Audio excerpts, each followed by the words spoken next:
আমি আর কিছু বলতাম না, আমার শরীরটা লেগে আপনারা দোয়া করেন। আমার মা আমার আমার শরীরটা আল্লাহ জান্নাতুল বানায়, আমার শান্তি দেয়। 18 তারিখে আমার ছেলে বর্তন বাইরে এসে চা খাওয়ার কথা কইয়া বাইরে আসছিল, আমার বাড়ি ফিরে নাই। 1.5 বছর পরে পাইছি আমার ছেলের খবর, দেখাইছে আমাদের হাড্ডি।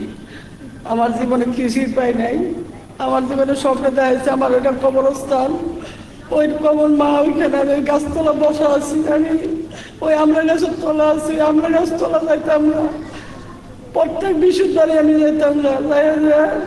1.5 বছর পরে সেরকম গেলাম, 1.5 বছর পরে খবরটা আমার পাওয়া গেছে, লাস্টের হাড্ডিগুলো পাইছি, এছাড়া আমি কিছুই পাই নাই,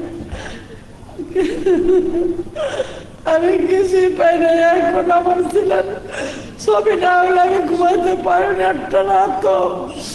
আমি এখনো ছিলেন খবরের কাছে জায়গা, প্রত্যেক বৃহস্পতিবারে আমি কবরস্থানে জায়গা।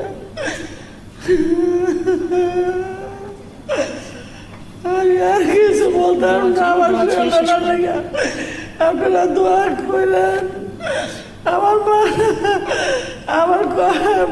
আমার শরীরটা আল্লাহ জান্নাতুল বানায়, আমার শান্তি দেয়।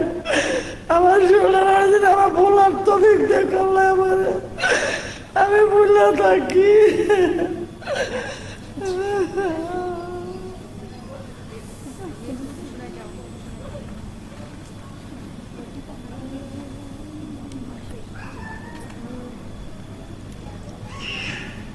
জুলাই এরকম অসংখ্য মায়ের অশ্রুগাথা